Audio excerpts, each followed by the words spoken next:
Good morning, friends. Today I wanted to discuss all about supplementation.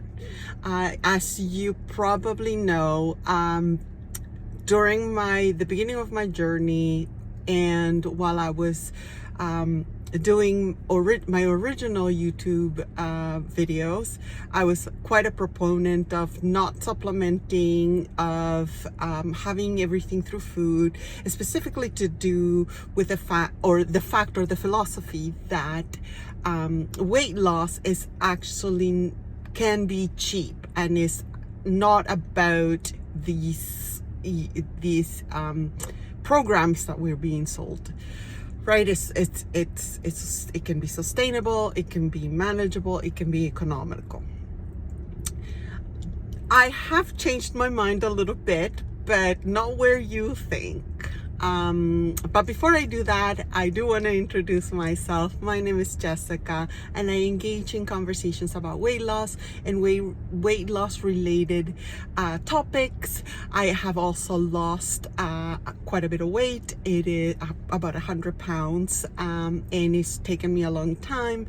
And in the process, while I am able to lose, managing my weight in between situations, it's quite a feat because it just really takes discipline, and at the same time forgiveness and tolerance on the fact that you are not perfect, I'm not perfect, and perfect days do not exist. So supplementation, when I started my weight loss, aside from your regular vitamins, I didn't really do anything beyond just calorie counting and making sure that I had protein, just because by default everybody I think has a level of understanding that protein does help in terms of satiety, meaning that it just takes a little bit longer to digest, and because of that you just protein is typically what you kind of eat more of, or try to eat more of. Having said that, my focus was always calorie counting. It didn't matter really what I ate, just as long as I stayed within my calorie budget. Now, did I see weight loss? Absolutely. It did, but there were periods in my weight loss that I actually did observe that I had issues going down or gaining muscle. It was just it continued to be loss and not build. While at that time I thought, is it possible to do both, build muscle and at the same time lose weight? Well, yes it is, but I wasn't achieving it, and there's ceilings that you all of a sudden start to have or meet or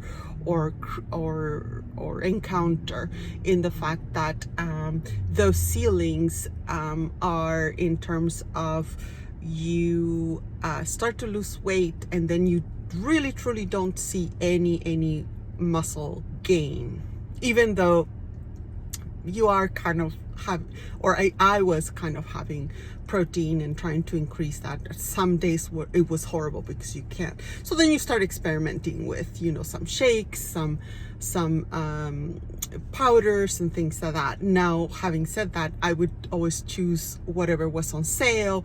Was I devoted and monotonous when it came to one specific protein shake? No, absolutely not. If it was on sale, I was buying it and I was trying it. And if it just didn't taste good, I would continue to have it. But then once it was done, I would not buy it again. One of the things though with protein shakes was that it just became periodic. It wasn't an everyday thing. It was when, for example, let's pretend that I had a busy day at work and I couldn't, and I would have meetings and there wasn't an opportunity for lunch. that's where I would just do a shake, and I would have things on the side like apples and chips and things like that I could carry, and it would be in my purse, because one of the rules I had all the time was that I didn't want to purchase food.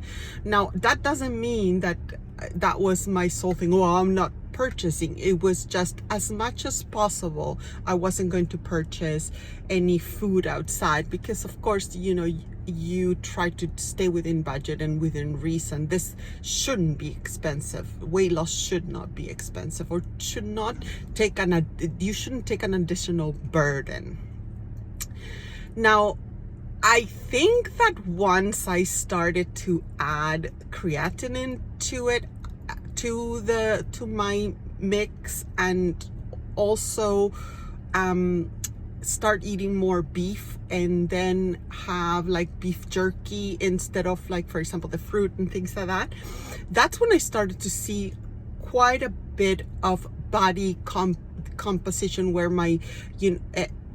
because if I may go back, you do need to weight lift in order to start, breaking down muscle and then building it back up with sleep, right? When you sleep, that's when your body's healing and building.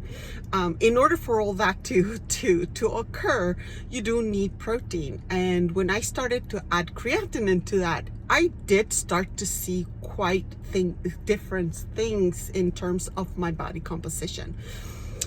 And interestingly enough, I thought, oh my goodness, so not necessarily is it bad to, or rather, there is always opportunity to learn, to grow, and to understand that not everything is black and white.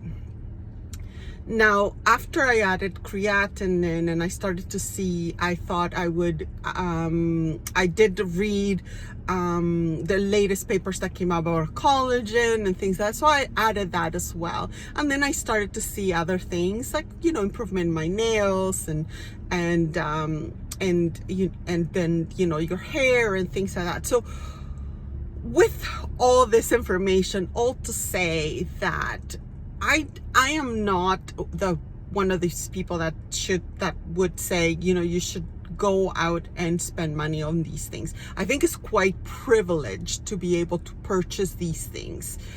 I do look for sales. I am not monotonous when it comes to all these products. I buy again on sale, and I change with whatever it is cheapest.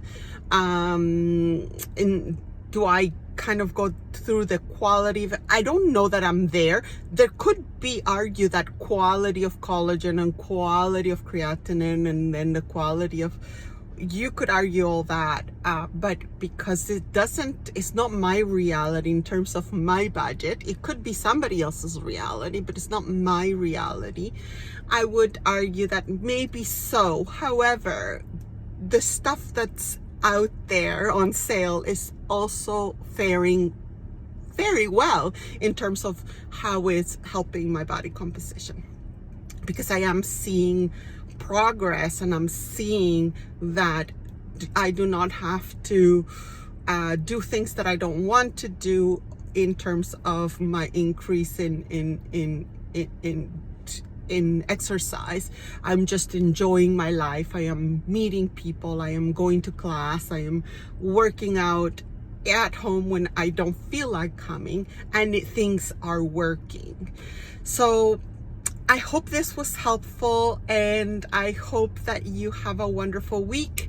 I guess I will be back next week with another video. Have a good one.